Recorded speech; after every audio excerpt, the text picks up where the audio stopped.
Hello বন্ধুগণ, সবাই কেমন আছেন? আশা করি সবাই ভালো আছেন। তো আজকে আমি আপনাদেরকে দেখাবো আমাদের এনআইডি কার্ড দিয়ে কয়টি সিম রেজিস্ট্রেশন করা হয়েছে।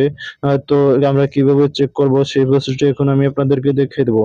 তো আমাদের এনআইডি কার্ড দিয়ে কয়টি সিম রেজিস্ট্রেশন করা হয়েছে আমাদের চেক করার জন্য প্রথমে আমাদেরকে চলে যেতে হবে আমাদের ডায়াল প্যাডে।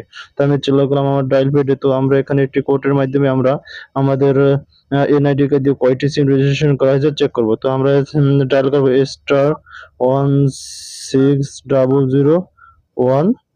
তো এটা ডায়াল করব। তো আমরা ডায়াল করবো কোন সিমে, আমরা যেই সিমে আমাদের এনআইডি কার্ড দিয়ে কেনা হয়েছে তো সেই সিমে কিন্তু ডায়াল করতে হবে। তো আমি আমার টু সিমে ডায়াল করলাম, বাংলালিংকে। তো টু সিমে ডায়াল করলাম। ডায়াল করে দেখুন বন্ধু আমাদের প্রসেসিং হচ্ছে। প্রসেসিং হওয়ার পর বন্ধুরা এখানে দেখুন, এখানে এসেছে আমার এই dial last 4 digit of your NID card process sent. তো বন্ধুরা এখানে আমাদের এনআইডি কার্ডের শেষের 4 সংখ্যাটি এখানে বসিয়ে দিতে হবে। তো আমি এখানে আমাদের এনআইডি কার্ডের শেষের 4টি সংখ্যা বসিয়ে দিলাম। এনআইডি কার্ডের 4টি সংখ্যা বসিয়ে দিলাম। ওই যে বসিয়ে দিলাম, তারপর সেন্টে ক্লিক করবো। সেন্টে ক্লিক করলাম।